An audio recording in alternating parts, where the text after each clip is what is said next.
When she realized that I was going to college in New York and that we didn't have a curfew at the dorm and no one was going to be keeping track of me, she tried to like pull me out of the school, but she'd already sent a non-refundable deposit and she didn't want to waste the money. So that's, I guess, why I'm an actor, because of non-refundable deposits. That's a good title for like a memoir. Non-refundable. That's really good. That's really good. Was the idea for this, did it start with a children's musical, or did it start with like a breakup story? I think it really started because I was in film school and didn't have enough money for therapy. But no, it really started. I think it's much more about the breakup and the idea of trying to get back at someone and not knowing how to do that and not being able to kind of channel those feelings into more productive areas. Were you looking for a way to get back at someone and wrote And who was a revenge? Yeah. No. What did they do?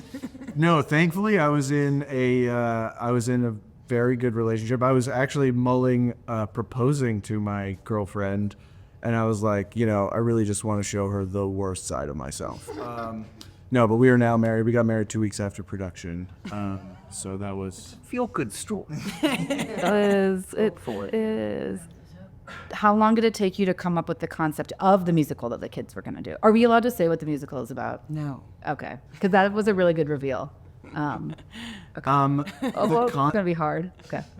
I did have that was the idea. I remember I was standing in a Rite Aid parking lot and I had the idea, and I really think that the idea of it comes from way before that, in sort of like gearing up for Sundance and kind of thinking about this question. I really remembered when I was about 9 and my brother showed me the producers, and that I think is the thing that, and then the first year of film school when Giselle and I met, we were both reading Mel Brooks's autobiography, and that was like, that's kind of when it all came together of like, I really want to write a feature that gives somebody that feeling where their sibling would be like, you got to see this. This is crazy. Okay, that leads me to an interesting question. Does anyone else have a really formative musical that they watched when they were young that stuck with them? Miriam Albans. That's a good one. Sweeney Todd. Chorus Line. The Wiz. That's a good one. Cannibal the Musical. Wait, are we doing movie musicals or stage musicals? I guess it could be whatever you saw. These were like a lot of us didn't see stage musicals young. These were stage Yeah. musicals. Yeah. So movies, Chitty Chitty Bang Bang. Oh yeah. Sound of Music. My grandma watched The Sound of Music regularly, so I've seen that film maybe more than any other. Ours would be a very different movie if we did Chitty Chitty Bang Bang. I haven't seen Chitty Chitty Bang Bang, but I love hearing you say it. Isn't that a good word? Phrase? Yeah, I feel like all that jazz blew my mind. That was such a sexy, like I just like became obsessed, and the way that he edited and photographed music was so like seductive. So that was really formative for me as a filmmaker. I remember I saw Cabaret very young, and like long before I could like understand like any of the like political story, like any like kind of any of the, and a lot of the emotional nuance. But I think like seeing Joel Grey as the MC is like the reason I am the way I am. Were you weren't also doing stereophonic when you guys were making this movie? Had you just finished, or what was the timeline? What was the timeline? Well, I know how I saw his acceptance speech, and I was like, who the hell is that? Okay. That guy's crazy, and I have to know. How did that guy get on the stage? Literally. Ran him Who let into this that homeless outfit. person? No, but the first person he thanked was the therapist, and I was like, I am obsessed with this person. And yeah, I don't know.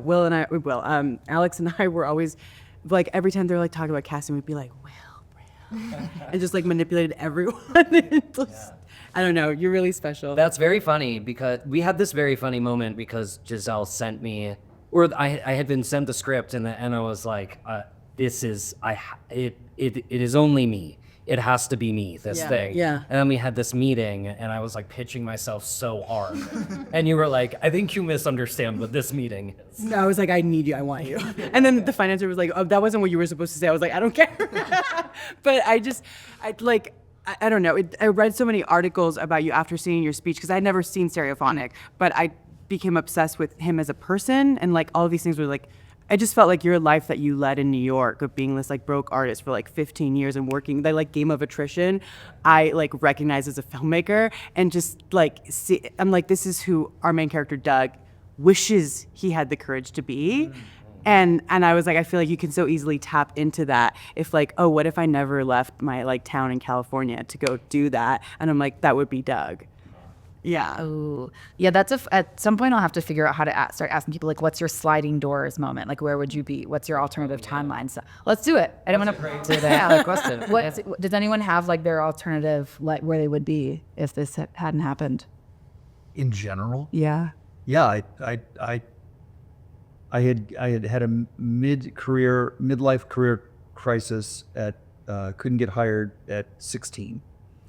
Oh my God. And I had done a network television series. I was one of the stars of it. It was terrible. Got canceled immediately. It was literally dead last of all of the shows on television. It was at the bottom because it was opposite 60 Minutes, which was number one. So and then I couldn't get hired, and there was a great casting director named Janet Hershenson who said, "Wait till you're 18." Because what's really going on is nobody will hire a 16, 17-year-old. They're hiring 18-year-olds to play 16, 17-year-olds. I thought she was just being nice. And on my 18th birthday, I got The Outsiders with Coppola. Wow. So I would have been a marine biologist. You would have been a great marine biologist. Can you imagine? This phytoplankton has been seen as serious since the 30s. This nudie branch is longer than most. Oh God, that's a good He one. does surf every day, so Yeah, he could you're out easily- there. Marine biology. Gillian, do you have? I guess you went to school for this, so maybe I did, now but you're- when I was applying for schools, I applied for acting programs and then liberal arts colleges, and I remember thinking, I'm gonna let where I get in dictate if I pursue acting or not, which I don't know why I was thinking like that. I was scared to, actually pursue acting as a profession. So I was kind of leaving it up to where I got into school as whether or not I would be an actor. So here I am. Wait, because you went to Julliard, right? I did. Yeah. So Yes. That'll do it. But yeah, I also was interested in like studying history or studying English or these things, so I felt kind of torn. And my mother really did not want me to go to Julliard, so I called her to say, when I got in, I called her at work and I said, what's the best news you could possibly hear right now? And she was like, I don't know. And she said, I said, I got into Julliard. She said, that's not it. And so it took some convincing.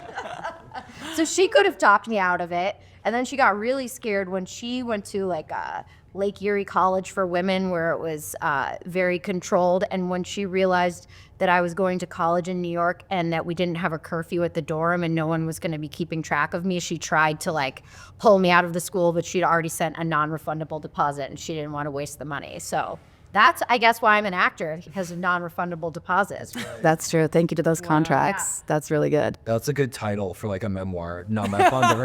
That's really good. That's really good. Who in the movie? Whose idea were the hokas? I feel like the hokas were such a specific detail. Thank you. Thank you for noticing that. There are a number of little things that Easter eggs that I threw in there that made me laugh. Hopeful that it would make other people laugh, but the hokas are, and they have their own close up. I noticed in the most recent cut. Yeah. I don't know if we're allowed to do that, but we did. It was very. They should thank us. Yeah. Ask for. We could never hear Rob coming in because it was a cloud. So all of a sudden, hey! I took them from set. They're in my closet. It was good. And all right What now. happened to them? They're in a I glass case. walked around the house in them. Are you guys the same size? My Stanley. Same success. That's incredible. Does anyone have anything really fun that they bought with their first like Hollywood biz paycheck? I bought a Mazda 626. Ooh, we've had a couple people say fun cars. Do you still have it? No, nobody told me that I had to change the oil. And so it melted down on Canaan Doom Road. Oh, that's a bad place to melt down. Bad place to melt down. And I never saw it again. I pulled to the side of the road and they towed it and I never saw it again. My first big acting job was playing Joe Crowell Jr. in Our Town off Broadway, where I was making $240 a week. So I was buying cigarettes. What kind? What's your? Marlboro 27s. Delicious. I don't know what that I missed on a DP. And I'm a smoker. Man, I don't know what that means. I got a Toyota Prius. Yeah, when I was getting Rent-A-Wrecks until then. And I also didn't know about oil changes, and a light kept coming on. And when the car died, though, in a rare stroke of good luck, a tow truck pulled up next to me, and that car could be saved. It didn't melt down, it died. Why did people not tell, like, we have to go through so much to get our licenses? Yeah, no. Oil change needs to be top of the list. Insane. It's the way with life. Nobody told somebody. Nobody told Now you know. Now you'll never forget now. Yeah, no. Every 1,500 miles, I still remember. My dad like instilled that in me. He's like, the oil is the lifeline of the car. I'm like, why are you yelling at me? We're at breakfast every day. I'm sick. Yeah. Literally. Incredible. Do you guys have a good? I drive a 2004 Kia Spectra. Is that what we're doing? Yes, cars. Yeah, we're doing our cars. The check engine light is currently on. Yeah. Yeah. Savage. That should be your gift to yourself post Sundance, is you get that checked out. Yeah, and they go, oh yeah, you got to get rid of the car. And I go, I shouldn't forget I came in here. This was my first time making money getting a check as a director. And so after we wrapped, I immediately went to Musso and Frank's and had like a steak and a martini because I am really a 60-year-old man. And it was like the most elated I've ever been in my life. We're like, I'm a Hollywood director. That's like chew on fat. I love that you did that. Yeah, I'm so corny. No, This is the Howard. that's classic. That's so cool.